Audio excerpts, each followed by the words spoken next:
Welcome to Business Connection. I'm Liz Spencer. I have a wonderful guest in studio. It's Lori Bloomfield. She's the Center Director and owner of LearningRx. Now, I have heard LearningRx, but I don't think I know what you do. LearningRx does cognitive brain training, so we work with students to strengthen their brain skills. That's awesome. Now, but you're very different from tutoring. Correct. In tutoring, you would be reteaching information that was missed during the classroom. Mm-hmm. Brain training is working on the skills that underlie our learning and performing. So we strengthen those skills for students. So a student who may have struggled continually with a certain subject, it might be that it's not necessarily that the student's being lazy or not paying attention. There might be just something they're missing cognitively. Right. One of their underlying skills might be weak and it's harder for them. So how do you identify that, and then how do you program for that? We have cognitive testing. It's very inexpensive, and we look at all the cognitive skills for them and decide if there's any weaknesses, and then design a program around strengthening those skills. How did LearningRx come up with this? How did this all get started? Dr. Ken Gibson was a pediatric optometrist, and he found that about 80% of his patients actually had cognitive issues. So he designed a program, and it's been under research for about 35 years now to develop what we have today. So that's fascinating that he took it upon himself and got it moving. Yeah. Talk to me a little bit about when a student comes in and you've made an assessment. Can you give me an example of what type of cognitive training you might do? Sure. We have an attention exercise that's a sheet full of colored arrows as well as words, and we do different manipulations of them.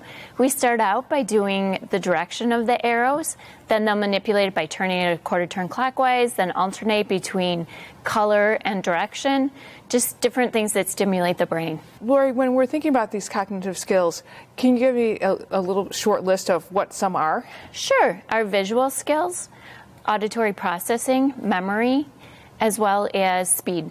Wow. So in that, I guess I didn't think about how that plays into how I learn. Absolutely. That if I'm struggling with math, I might not be paying attention enough. I might not hear it well. I may not have a lot of things going. Math and I have a long history of not getting along. Many students do. Many struggle with either reading or math. Right.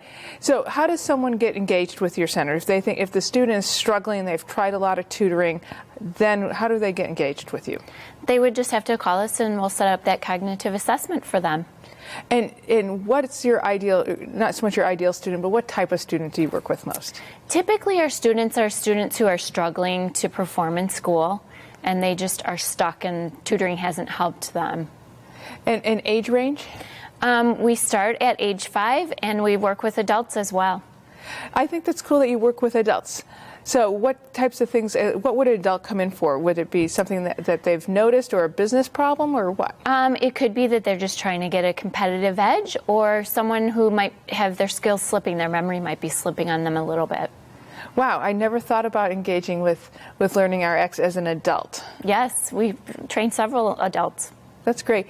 How long does a typical learning session with our LearningRx work? I mean, do I sign up for one? Do I do it all year? How does that work? Typically, our students have programs, and it all depends on the testing we do initially. Okay. They range from 3 months to 9 months.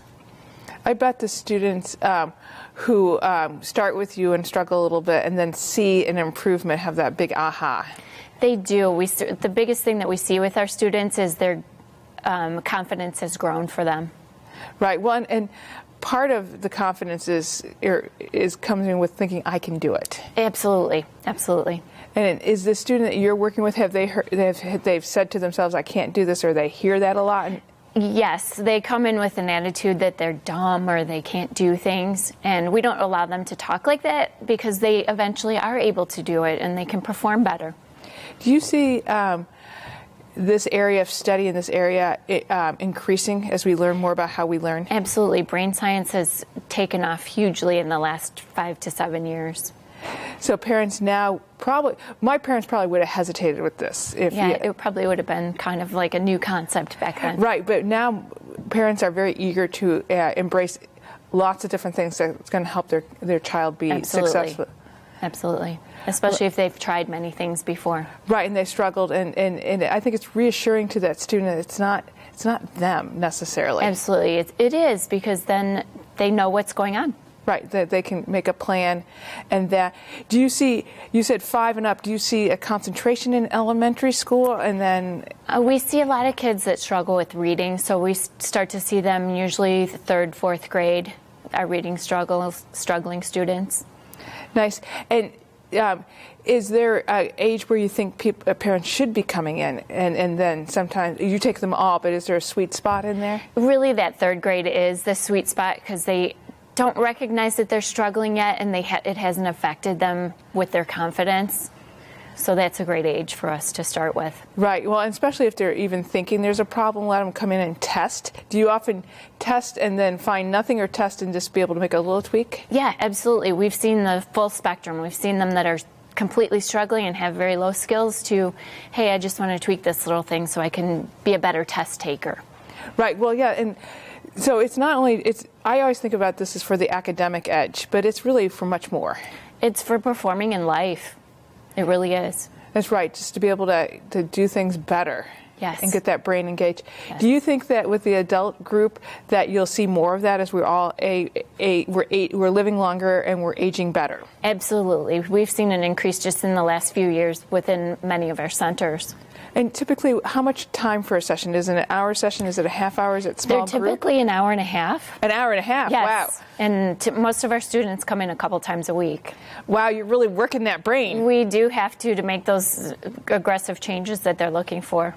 Is this one-on-one, or is there small group training? Or It's all one-on-one. okay, and because everybody learns different, is that really the secret for that? It really is, because we become coaches for our students, and you have to have that relationship to get the results that we're looking for. What do you like best about your job? I get enjoyment out of what I do every day. I don't go to work. That's the best part of my job. I can just see the joy and the excitement in you. So, Lori, thanks for stopping by and explaining a little bit what you do. I think it's awesome.